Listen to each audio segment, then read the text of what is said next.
வா உங்களை தான் வீடியோ எடுக்கிறேன்.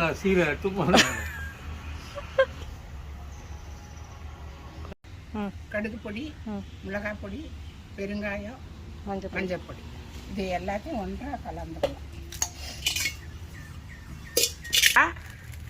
ஒரு லேயர் பொடி, ஒரு லேயர் எண்ணெய், நல்லெண்ணெய், ஒரு லேயர் மாங்காய், அது ஃபுல்லாக